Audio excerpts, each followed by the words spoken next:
Have most repeated concept, barrier of communication.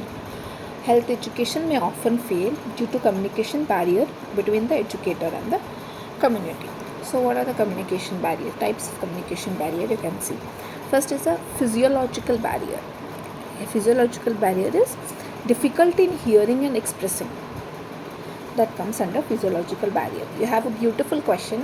So this is how you prevent the barriers of communication. When it comes to physiological barrier, there is difficulty in hearing and expression.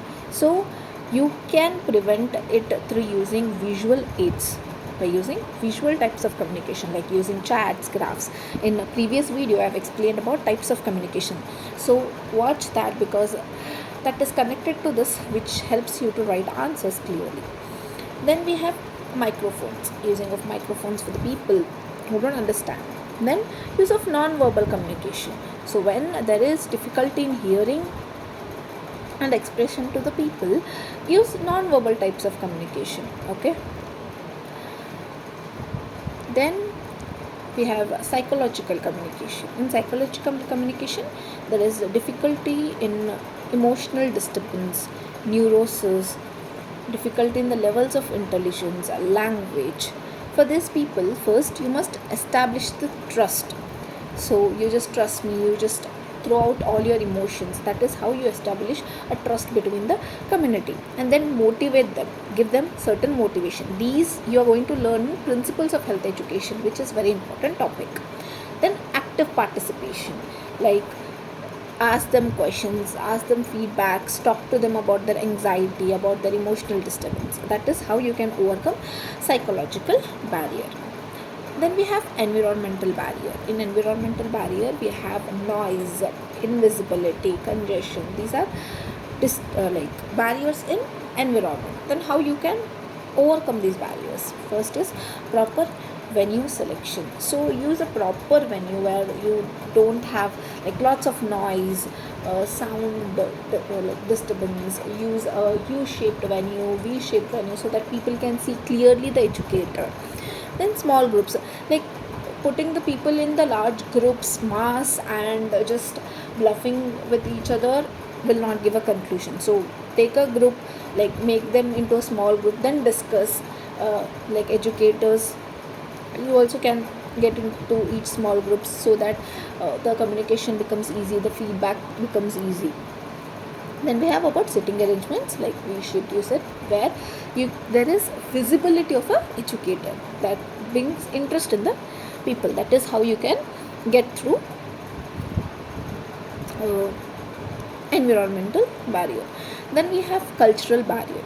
In the cultural barrier, we have illiteracy, levels of knowledge, understanding, customs, beliefs, class difference, economic difference, language difference, urban population, rural population. These all come under cultural difference. For this, you have to use local language. For example, if you are going, if you are staying in Karnataka, use Kannada.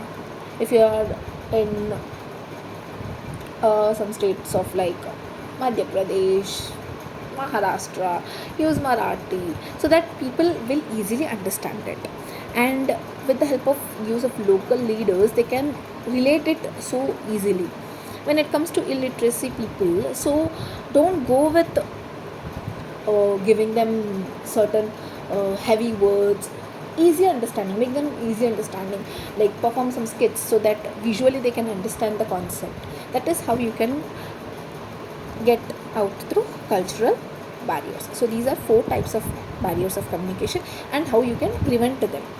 This is very important question, and for you I am going to give you a 3 golden rule of prevention. If they ask about prevention, 3 golden rule of prevention in the concept of barrier. Okay, if you forget to write those things, see, first is I've said you about, right, there is a sender, and there is a message, then there is a channel, then there is a receiver, and here is the feedback. This is the best thing you can write to each and every answer. First, explain this concept to the people, and then what are true rules of prevention. First one is selection of channel. See, selection of channel is right of media, how you have to use. There are illiterate people, the village people, You go on giving them pamphlets, like, do you really think that is useful to them?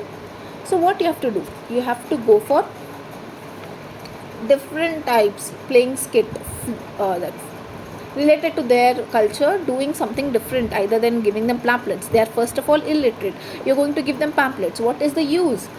So selection of media is very much important. Two-way communication, this is the best way. I have explained in types of communication, two-way communication is best, because you'll understand the audience point of view, the feedback, their interest. On that basis you can work on that. Then is empathy, you have to show your empathy to the people, villagers, ask their opinions, what problems they have. That is how you can prevent